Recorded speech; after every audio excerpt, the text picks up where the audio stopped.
Little brother, so I added that in. I said I'm the little brother now, Rich, and my dear friend, known to so many of us as Big Apple. It's hard to put into words what Apple meant to me. So I was 19 when I met him back in the summer of 2005. From that very moment, he welcomed me like family. And I remember it clearly. He chirped me on my mic phone. Remember that chirp phone? So he hit me up. That next cell. And said, yo, come to my store. So I didn't meet him yet. He said, come to my store.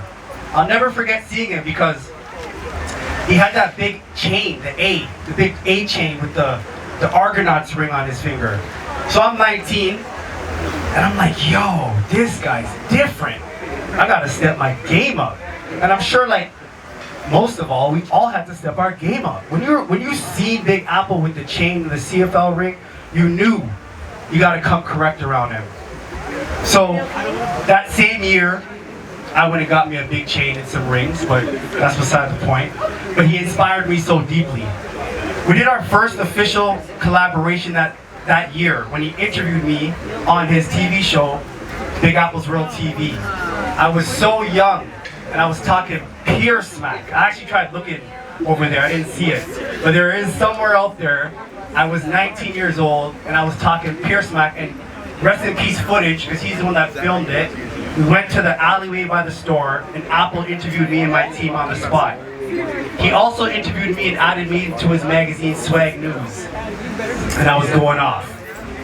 Over the years, we built more than just a working relationship. We created together, like many of us. We brainstormed a lot on FaceTime. We did photo shoots. We threw unforgettable events and parties, collaborated on videos and podcasts. We traveled, had lunch and dinner. He would always say, "Juice, let's eat." We sat poolside, shared drinks, swapped stories, laughed like family. And who can ever forget, just like Links just said, I have it written here, 100 models, 100 bottles party at Fluid.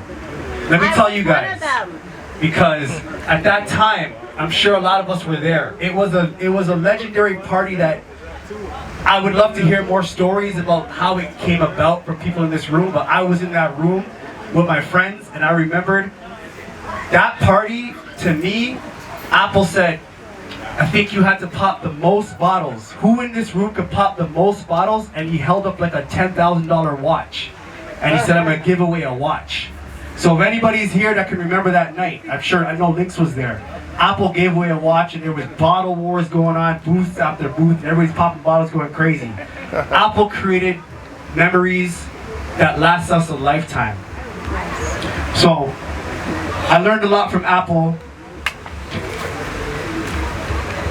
and I want to say that he was the true prime minister of Canadian hip hop. So when I first met him, that's how he introduced himself to me. He said, I'm the prime minister of Canadian hip hop. And he said, wow, anything in Toronto has to come through me. That's what he told me. And he said, you could waste your time, you could walk around, do all the walking, do all the talking, but you gotta come through me. BigApplesWorld.com. That's the day I met him. So I'm gonna end it off there.